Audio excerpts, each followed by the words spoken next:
Hi friends, piece ಕಿಚನ್ಗೆ ಸ್ವಾಗತ. ನಾವು ಇವತ್ತು ಮಾಡುತ್ತಿರುವ ರೆಸಿಪಿ ರುಚಿಯಾದ ಕ್ರಿಸ್ಪಿ ತಂದೂರಿ ಸ್ಯಾಂಡ್ವಿಚ್. ಒಮ್ಮೆ ಈ ರೀತಿ ನೀವು ಮನೇಲಿ ಟ್ರೈ ಮಾಡಿ, ತುಂಬಾ ಸುಲಭವಾಗಿ ಈಸಿಯಾಗಿ ಮಾಡ್ಕೋಬೋದು. ತುಂಬ ಕಮ್ಮಿ ಟೈಮಲ್ಲಿ ಮಾಡೋ ಅಂಥ ರೆಸಿಪಿ ಇದು. ಹಾಗಿದ್ರೆ ನಮ್ಮ ವಿಡಿಯೋ ನೋಡೋದಕ್ಕಿಂತ ಮುಂಚೆ ಪ್ಲೀಸ್ ನಮ್ಮ ಚಾನಲ್ನ ಸಬ್ಸ್ಕ್ರೈಬ್ ಮಾಡಿ, ಸಪೋರ್ಟ್ ಮಾಡಿ, ಲೈಕ್ ಮಾಡಿ, ಶೇರ್ ಮಾಡಿ, ಪಕ್ಕದಲ್ಲೇ ಕಾಣೋ ಬೆಲ್ ಲೈಕ್ ಮೇಲೆ ಕ್ಲಿಕ್ ಮಾಡಿ. ಹಾಗಿದ್ರೆ ರುಚಿಯಾದ ಕ್ರಿಸ್ಪಿ ತಂದೂರಿ ಸ್ಯಾಂಡ್ವಿಚ್ ಮಾಡೋ ವಿಧಾನ ಹೇಗೆ ನೋಡೋಣ ಬನ್ನಿ. ನಾನಿಲ್ಲಿ ಒಂದು 150 ಗ್ರಾಮ್ ಆಗೋಷ್ಟು ಬೋನ್ಲೆಸ್ ಚಿಕನ್ನ ತೊಗೊಂಡಿರೋ ಅಂಥದ್ದು. ಸ್ಕಿನ್ಲೆಸ್ಸ ತೊಗೋಬೇಕಾಗುತ್ತೆ ನಾವು.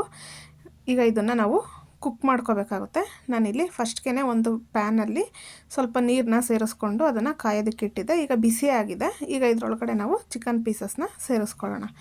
ನಾವು ಯಾವಾಗಲೂ ಅಷ್ಟೇ ಈ ಥರ ಮಾಡಬೇಕಾದ್ರೆ ಸ್ವಲ್ಪ ಬೋನ್ಲೆಸ್ ಚಿಕನ್ನು ಸ್ಕಿನ್ ಔಟ್ ಮಾಡಿರೋಂಥದ್ದೇ ತೊಗೋಬೇಕು.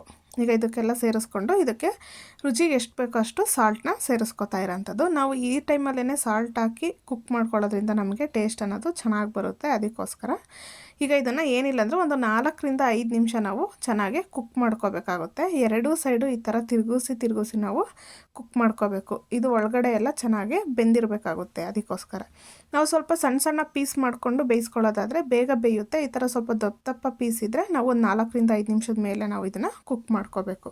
ನೋಡಿ ಈ ರೀತಿ ಅದೆಲ್ಲ ಸ್ವಲ್ಪ ಕಲರ್ ಚೇಂಜ್ ಆಗಿ ಚೆನ್ನಾಗಿ ಕುಕ್ ಆಗಿರುತ್ತೆ.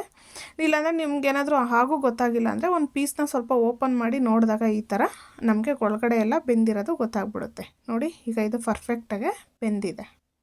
ಈ ಥರ ನಾವು ಕುಕ್ ಮಾಡ್ಕೋಬೇಕು. ನೋಡ್ತಾ ಇದ್ದೀರಲ್ಲ ಎಷ್ಟು ಚೆನ್ನಾಗಿ ಗೊತ್ತಾಗ್ತಿದೆ ಅಂತ ಹೇಳ್ಬಿಟ್ಟು. ಒಂದು ಪೀಸ್ನ ಈ ಥರ ಓಪನ್ ಮಾಡಿದ್ರೆ ಸಾಕು. ಈಗ ಇದು ಕುಕ್ ಆಗಲಿ ಅಷ್ಟರೊಳಗಡೆ ನಾವು ತಂದೂರಿ ಮಯನೀಸ್ನ ರೆಡಿ ಮಾಡ್ಕೊಳ್ಳೋಣ. ನಾನಿಲ್ಲಿ ಒಂದು ಮಿಕ್ಸಿ ತೊಗೊಂಡಿದ್ದೀನಿ. ಅದಕ್ಕೆ 2 ಮೊಟ್ಟೆನ ಬೇಯಿಸ್ಬಿಟ್ಟು ತೊಗೊಂಡಿರೋ ಅಂಥದ್ದು. ನೀವು ಜಾಸ್ತಿ ಮಾಡೋದಾದರೆ ಸ್ವಲ್ಪ ಕ್ವಾಂಟಿಟಿ ಜಾಸ್ತಿ ಮಾಡ್ಕೊಳ್ಳಿ. ಈಗ ಇದನ್ನು ಇದರೊಳಗಡೆ ಸೇರಿಸ್ಕೊಳ್ಳೋಣ. ಹಾಗೆ ಒಂದು 4 ರಿಂದ 5 ಬ್ಯಾಡಗೆ ಮೆಣಸಿಕಾಯಿನ ನಾವು ಸ್ವಲ್ಪ ಬಿಸಿನೀರಲ್ಲಿ ನೆನೆಸಿ ತೊಗೋಬೇಕು. ಇಲ್ಲಾಂದರೆ ನೀವು ಮೊಟ್ಟೆ ಬೇಯಿಸ್ಕೋಬೇಕಾದ್ರೇ ಬೇಯಿಸ್ಕೋಬೋದು. ಅದನ್ನು ಇದರೊಳಗಡೆ ಸೇರಿಸ್ಕೊತಾ ಇದ್ದೀನಿ. ಹಾಗೆ ಒಂದು 3 ಎಸ್ಲಾಗುವಷ್ಟು ಬೆಳ್ಳುಳ್ಳಿ, ಸ್ವಲ್ಪ ದಪ್ಪ ಇರೋದಾದರೆ ಒಂದು 3 ಸಾಕಾಗುತ್ತೆ. ಸ್ವಲ್ಪ ಸಣ್ಣ ಇದ್ದರೆ ಒಂದು 4-5 ಸೇರಿಸ್ಕೊಳ್ಳಿ. ಹಾಗೆ 1 ಟೀ ಸ್ಪೂನ್ ಆಗೋವಷ್ಟು ಶುಗರ್ನ ಆ್ಯಡ್ ಮಾಡ್ಕೊತಾ ಇದ್ದೀನಿ. ಹಾಗೆ ಇದಕ್ಕೆ ಒಂದು ಚಿಟಿಕೆ ಆಗೋವಷ್ಟು ಕಾಳುಮೆಣಸಿನ ಪುಡಿ. ನೀವು ಕಾಳುಮೆಣಸಿನ ಪುಡಿ ಇಲ್ಲ ಅಂದರೆ ಒಂದು 8 ರಿಂದ 10 ಪೆಪ್ಪರ್ನೇ ಸೇರಿಸ್ಕೋಬೋದು.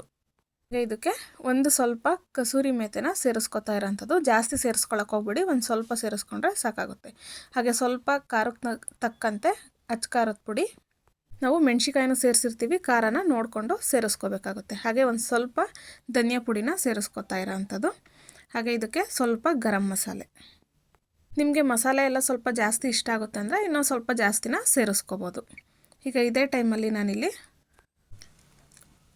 ಇದಕ್ಕೆ ನಾನಿಲ್ಲಿ ರುಚಿಗೆ ತಕ್ಕಷ್ಟು ಸಾಲ್ಟನ್ನ ಸೇರಿಸ್ಕೊತಾ ಇರೋಂಥದ್ದು. ಹಾಗೆ ನಾವು ಸಾಲ್ಟನ್ನು ಚಿಕನ್ ಬೇಯಿಸೋದಕ್ಕೂ ಹಾಕಿರ್ತೀವಿ, ನೋಡಿಕೊಂಡು ಸೇರಿಸ್ಕೋಬೇಕಾಗುತ್ತೆ. ಹಾಗೆ ಒಂದು ಅರ್ಧ ಹೋಳಾಗೋವಷ್ಟು ನಿಂಬೆಹಣ್ಣ ತೊಗೊಂಡಿರೋಂಥದ್ದು ಇದಕ್ಕೆ ಇಂಟ್ಕೊಳ್ಳೋಣ. ನೀವೇನಾದರೂ ಜಾಸ್ತಿ ಮಾಡ್ಕೊಳ್ಳೋದಾದರೆ ಒಂದು ನಿಂಬೆಹಣ್ಣು ಫುಲ್ಲ ಇದಕ್ಕೆ ರಸನ ತಗೋಬೇಕಾಗುತ್ತೆ. ಹಾಗೆ ಇದಕ್ಕೆ ನಾನು ಒಂದು ಚಿಕ್ಕ ಟೇಬಲ್ ಸ್ಪೂನಲ್ಲಿ 2 ಸ್ಪೂನ್ ಆಗೋಷ್ಟು ಕುಕ್ಕಿಂಗ್ ಆಯಿಲ್ನ ಸೇರಿಸ್ಕೊತಾ ಇರೋಂಥದ್ದು. ಇದಕ್ಕೆ ನೀವು ಬಟರೂ ಸೇರಿಸ್ಕೋಬೋದು, ಇಲ್ಲಾಂದರೆ ಈ ಥರ ಕುಕ್ಕಿಂಗ್ ಆಯಿಲೂ ಸೇರಿಸ್ಕೋಬೋದು. ಈಗ ಇದಕ್ಕೆ ರುಬ್ಬೋದಕ್ಕೆ ಈಸಿ ಆಗಲಿ ಅಂತ ಹೇಳ್ಬಿಟ್ಟು ಸ್ವಲ್ಪ 1-2 ಟೇಬಲ್ ಸ್ಪೂನ್ ಆಗೋಷ್ಟು ನೀರನ್ನ ಸೇರಿಸ್ಕೊಂಡು ಈ ರೀತಿ ನುಣ್ಣಗೆ ರುಬ್ಕೊಂಡು ಬರಬೇಕಾಗುತ್ತೆ. ನೋಡಿ, ನಾವು ಮನೆಯಲ್ಲೇ ಯಾವುದು ಪ್ರಿಸರ್ವೇಟಿವ್ ಇಲ್ದಲೇ ಹೇಗೆ ನಾವು ತಂದೂರಿ ಮಯನೀಸ್ನ ಮಾಡೋದು ಅಂತ ಹೇಳ್ಬಿಟ್ಟು ಈಸಿಯಾಗೆ ತೋರಿಸಿರೋ ಅಂಥದ್ದು. ಈಗ ಇದನ್ನು ಸೈಡಿಗೆ ಎತ್ತಿಟ್ಕೊಳ್ಳೋಣ. ನೆಕ್ಸ್ಟು ನಾನು ಚಿಕನ್ ಎಲ್ಲ ಈ ರೀತಿ ಸಣ್ಣಗೆ ಬಿಡಿಸಿಟ್ಕೊಂಡಿದ್ದೀನಿ. ನೆಕ್ಸ್ಟು ನಾನು ಅದೇ ಪ್ಯಾನ್ನ ತೊಗೊಂಡು ಆ ಪ್ಯಾನಿಗೆ 1-2 ಟೇಬಲ್ ಸ್ಪೂನ್ ಆಗೋವಷ್ಟು ಆಯಿಲ್ನ ಸೇರಿಸ್ಕೊತಾ ಇರೋ ಅಂಥದ್ದು. ನೀವು ಇದಕ್ಕೆ ಬಟರೂ ಆ್ಯಡ್ ಮಾಡ್ಕೋಬೋದು. ಇಲ್ಲಿ ಸ್ವಲ್ಪ ಚಿಲ್ಲಿ ಪೌಡರ್ನ ತೊಗೊಂಡಿರೋ ಅಂಥದ್ದು. ನಾವು ಫ್ಲೇಮ್ನ ತುಂಬ ಕಮ್ಮಿ ಇಟ್ಕೊಂಡು ಸೇರಿಸ್ಕೋಬೇಕಾಗುತ್ತೆ, ಇಲ್ಲಾಂದರೆ ಅದು ಬೇಗ ಸಿದೋಗ್ಬಿಡುತ್ತೆ. ಅದಕ್ಕೋಸ್ಕರ ಹಾಗೆ ಸ್ವಲ್ಪ ಧನಿಯಾ ಪುಡಿನ ಸೇರಿಸ್ಕೊತಾ ಇರೋ ಅಂಥದ್ದು. ಹಾಗೆ ಇದಕ್ಕೆ ಸ್ವಲ್ಪ ಒಂದು ಚಿಟಿಕೆ ಆಗೋಷ್ಟು ಗರಂ ಮಸಾಲ. ಹಾಗೆ ಇದಕ್ಕೆ ರುಚಿಗೆ ತಕ್ಕಷ್ಟು ಸಾಲ್ಟನ್ನ ಸೇರಿಸ್ಕೊತಾ ಇರೋದು. ಸಾಲ್ಟು ನಾವು ಯಾವಾಗಲೂ ಅಷ್ಟೇ ನೋಡಿಕೊಂಡು ಸೇರಿಸ್ಕೋಬೇಕಾಗುತ್ತೆ. ಯಾಕೆಂದರೆ ನಾವು ಚಿಕನ್ ಬೇಯಿಸ್ಬೇಕಾದ್ರೂ ಸಾಲ್ಟ್ ಸೇರಿಸಿರ್ತೀವಿ. ಹಾಗೆ ನಾವು ಇದನ್ನು ಮಯನೀಸ್ ಮಾಡಬೇಕಾದ್ರೂ ಸಾಲ್ಟನ್ನ ಸೇರಿಸಿರ್ತೀವಿ. ಅದಕ್ಕೋಸ್ಕರ ಸ್ವಲ್ಪ ನೋಡಿಕೊಂಡು ಸೇರಿಸ್ಕೋಬೇಕಾಗುತ್ತೆ. ಈಗ ಇದನ್ನೆಲ್ಲ ಸ್ವಲ್ಪ ಹಸಿ ವಾಸನೆ ಹೋಗೋವರೆಗೂ ಸ್ವಲ್ಪ ಲೋ ಫ್ಲೇಮಲ್ಲಿ ಇಟ್ಕೊಂಡು ಮಿಕ್ಸ್ ಮಾಡ್ಕೋಬೇಕು. ಈಗ ನಾವು ನೀಟಾಗಿ ಬಿಡಿಸಿಟ್ಕೊಂಡಿದ್ದಂಥ ಚಿಕನ್ನ ಇದರೊಳಗಡೆ ಸೇರಿಸ್ಕೊಳ್ಳೋಣ. ಕೆಲವ್ರಿಗೆ ಮಸಾಲೆ ಎಲ್ಲ ಜಾಸ್ತಿ ಇಷ್ಟ ಆಗುತ್ತೆ ಅನ್ನೋರು ಸ್ವಲ್ಪ ಜಾಸ್ತಿನೂ ಸೇರಿಸ್ಕೋಬೋದು. ನಾನಿಲ್ಲಿ ಮೈಲ್ಡಾಗಿ ಮಸಾಲೆ ಸೇರಿಸಿ ಮಾಡಿ ತೋರಿಸ್ತಾ ಇರೋವಂಥದ್ದು. ಕೆಲವ್ರಿಗೆ ಜಾಸ್ತಿ ಮಸಾಲೆ ತಿಂದರೆ ಗ್ಯಾಸ್ಟ್ರೈಟಿಸ್ ಆಗುತ್ತೆ, ಅಂಥವ್ರಿಗೆ ಈ ಥರ ಸ್ವಲ್ಪ ಮಸಾಲೆ ಸೇರಿಸ್ಕೊಂಡು ಮಾಡ್ಕೋಬೋದು. ನೋಡಿ, ಈಗ ಎಲ್ಲನೂ ಹೊಂದಬೇಕು, ಆ ರೀತಿ ನಾವು ಇದನ್ನು ಮಿಕ್ಸ್ ಮಾಡ್ಕೋಬೇಕಾಗುತ್ತೆ. ಈಗ ನಾವು ಬರೀ ಈ ಥರ ಡ್ರೈ ಮಿಕ್ಸ್ ಮಾಡಿದ್ರೆ ಅದು ಚೆನ್ನಾಗಿ ಹೊಂದ್ಕೊಳ್ಳಲ್ಲ. ಅದಕ್ಕೋಸ್ಕರ ನಾನಿಲ್ಲಿ 1-2 ಟೇಬಲ್ ಸ್ಪೂನ್ ಆಗೋಷ್ಟು ವಾಟರ್ನ ಸೇರಿಸ್ಕೊತಾ ಇದ್ದೀನಿ. ನಾವು ಜಾಸ್ತಿ ವಾಟರ್ ಸೇರಿಸ್ಕೊಳ್ಳೋಕೆ ಹೋಗ್ಬಾರ್ದು, ಯಾಕೆಂದರೆ ನಾವು ಚಿಕನ್ನು ಚೆನ್ನಾಗಿ ಕುಕ್ ಮಾಡ್ಕೊಂಡಿರ್ತೀವಿ, ಅದಕ್ಕೋಸ್ಕರ.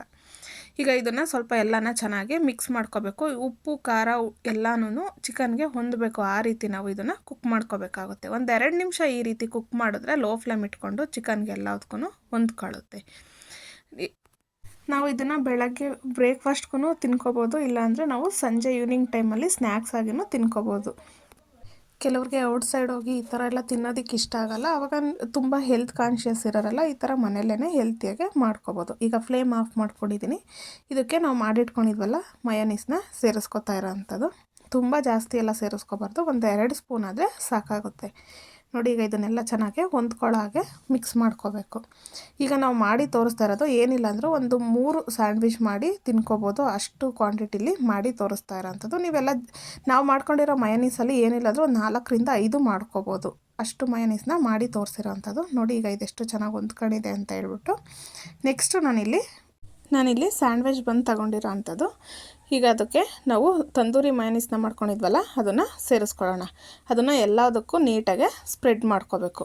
ನೀವು ಇದಕ್ಕೆ ಓಟ್ಸ್ ಬನ್ನೂ ತೊಗೋಬೋದು, ಇಲ್ಲಾಂದರೆ ಗೋಧಿ ಹಿಟ್ಟಿನ ಬನ್ನು ಬರುತ್ತೆ, ಅದನ್ನು ತೊಗೋಬೋದು. ನಾನಿಲ್ಲಿ ಸ್ಯಾಂಡ್ವಿಚ್ ಬನ್ನ ತೊಗೊಂಡು ತೋರಿಸ್ತಾ ಇರೋಂಥದ್ದು. ನೋಡಿ, ಈಗ ಇದು ಚೆನ್ನಾಗಿ ಎಲ್ಲದಕ್ಕೂ ಹೊಂದ್ಕೊಳ್ಳೋ ಹಾಗೆ ಈ ರೀತಿ ನಾವು ಚೆನ್ನಾಗಿ ಅಪ್ಲೈ ಮಾಡ್ಕೋಬೇಕು. ಈ ರೀತಿ ಎಲ್ಲ ಕಡೆ ಅಪ್ಲೈ ಮಾಡ್ಕೊಂಡಾಗ ನಮಗೆ ತಿನ್ನಬೇಕಾದ್ರೆ ಟೇಸ್ಟ್ ಅನ್ನೋದು ಚೆನ್ನಾಗಿ ಬರುತ್ತೆ, ಅದಕ್ಕೋಸ್ಕರ. ಈಗ ಇದಕ್ಕೆ ನೆಕ್ಸ್ಟು ನಾನಿಲ್ಲಿ ಟೊಮೊಟೊ ಕೆಚಪ್ನ ತೊಗೊಂಡಿರೋವಂಥದ್ದು. ಕಿಸಾನ್ ಸ್ವೀಟ್ ಸ್ಪೈಸಿ ಇದನ್ನು ಕೆಚಪ್ನ ತೊಗೊಂಡಿರೋವಂಥದ್ದು. ಇದನ್ನು ಈಗ 1 ಸ್ಪೂನ್ ಆಗೋವಷ್ಟು ಸೇರಿಸ್ಕೊಳ್ಳೋಣ.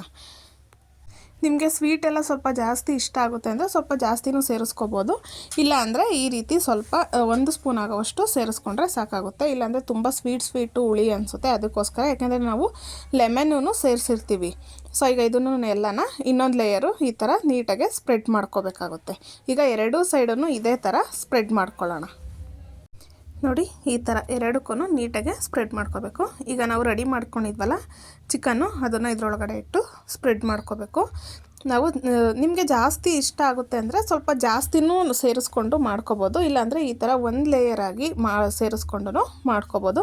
ನೀವು ಇದನ್ನು 3 ಸ್ಟೆಪ್ ಆಗೂ ಮಾಡ್ಕೋಬೋದು, ಇಲ್ಲಾಂದರೆ ಈ ಥರ 2 ಬನ್ಗೆ ಸಾಕಾಗುತ್ತೆ.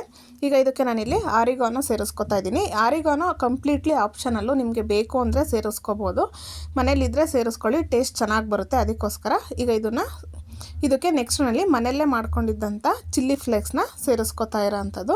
ಚಿಲ್ಲಿ ಫ್ಲೇಕ್ಸು ಸ್ವಲ್ಪ ನೋಡ್ಕೊಂಡು ಸೇರಿಸ್ಕೋಬೇಕಾಗುತ್ತೆ. ಸ್ವಲ್ಪ ಖಾರ ಎಲ್ಲ ಜಾಸ್ತಿ ಇಷ್ಟಪಡೋದಾದರೆ ಜಾಸ್ತಿನೂ ಸೇರಿಸ್ಕೋಬೋದು.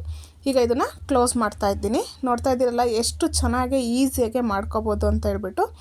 ನೆಕ್ಸ್ಟು ನಾನಿಲ್ಲಿ ಒಂದು ಪ್ಯಾನ್ನ ತೊಗೊಂಡಿದ್ದೀನಿ. ಪ್ಯಾನಿಗೆ ಬಟರ್ನ ಸೇರಿಸ್ಕೊತಾ ಇರೋವಂಥದ್ದು. ಬಟರ್ ಇಲ್ಲ ಅಂದರೆ ಇದಕ್ಕೆ ಗೀನೂ ಸೇರಿಸ್ಕೋಬೋದು. ಈಗ ಇದನ್ನೆಲ್ಲ ಚೆನ್ನಾಗಿ ಸ್ಪ್ರೆಡ್ ಮಾಡ್ಕೊಳ್ಳೋಣ. ಈಗ ಇದ್ರ ಮೇಲ್ಗಡೆ ಇಟ್ಕೊಂಡು ಚೆನ್ನಾಗಿ ಟೋಸ್ಟ್ ಮಾಡ್ಕೋಬೇಕು. 2 ಕಡೆ ತಿರುಗಿಸಿ ನಾವು ಚೆನ್ನಾಗಿ ಕ್ರಿಸ್ಪಿ ಆಗೋವರೆಗೂ ಇದನ್ನು ಟೋಸ್ಟ್ ಮಾಡ್ಕೋಬೇಕಾಗುತ್ತೆ. ನೋಡಿ, ಇಲ್ಲಿ ನಾನು ಮೇಲ್ಗಡೆ ನೀಟಾಗಿ ಬಟರ್ನ ಸೇರಿಸ್ಕೊತಾ ಇರೋವಂಥದ್ದು. ಈ ಥರ ಬಟರ್ ಹಚ್ಕೊಳ್ಳೋದ್ರಿಂದ ನಮಗೆ ತುಂಬ ಕ್ರಿಸ್ಪಿಯಾಗಿ ಬರುತ್ತೆ, ಟೇಸ್ಟೂ ತುಂಬ ಚೆನ್ನಾಗಿ ಬರುತ್ತೆ ತಿನ್ನಬೇಕಾದ್ರೆ. ಮಕ್ಕಳಿಗೆಲ್ಲ ಚೆನ್ನಾಗಿರುತ್ತೆ ಟೇಸ್ಟು, ಅದಕ್ಕೋಸ್ಕರ. ನೋಡಿ, ಈಗ ಇದನ್ನು ಚೆನ್ನಾಗಿ ಈ ರೀತಿ ಸ್ಪ್ರೆಡ್ ಮಾಡ್ಕೋಬೇಕು. ಇದನ್ನು ಇನ್ನೊಂದು ಕಡೆ ಟರ್ನ್ ಮಾಡ್ಕೊಳ್ಳೋಣ. 2 ಕಡೆ ಈ ರೀತಿ ಚೆನ್ನಾಗಿ ಟೋಸ್ಟ್ ಮಾಡಿಕೊಂಡ್ರೆ ನಮಗೆ ತುಂಬಾ ಟೇಸ್ಟಿಯಾಗಿರುತ್ತೆ. ತುಂಬ ಇದನ್ನು ಹೈ ಫ್ಲೇಮ್ ಇಟ್ಟು ಟೋಸ್ಟ್ ಮಾಡಬಾರ್ದು, ಲೋ ಫ್ಲೇಮಲ್ಲೇ ಟೋಸ್ಟ್ ಮಾಡ್ಕೋಬೇಕು. ಚೆನ್ನಾಗಿ ಇದು ಕ್ರಿಸ್ಪಿ ಆಗೋವರೆಗೂ ಇದನ್ನು ನಾವು ಟೋಸ್ಟ್ ಮಾಡಬೇಕಾಗುತ್ತೆ. ನೋಡಿ, ಈಗ 2 ಕಡೆ ಇದು ಚೆನ್ನಾಗಿ ಟೋಸ್ಟ್ ಆಗಿದೆ. ಈಗ ಇದನ್ನು ನಾನಿಲ್ಲಿ ಒಂದು ಪ್ಲೇಟಿಗೆ ಸರ್ವ್ ಮಾಡಿಕೊಂಡು ಕಟ್ ಮಾಡಿ ತೋರಿಸ್ತಾ ಇರೋ ಅಂಥದ್ದು. ಎಷ್ಟು ಚೆನ್ನಾಗಿ ಬಂದಿದೆ ಅಂತ ಹೇಳ್ಬಿಟ್ಟು ನೀವು ಒಂದು ಸರ್ತಿ ಮನೇಲಿ ಟ್ರೈ ಮಾಡಿ.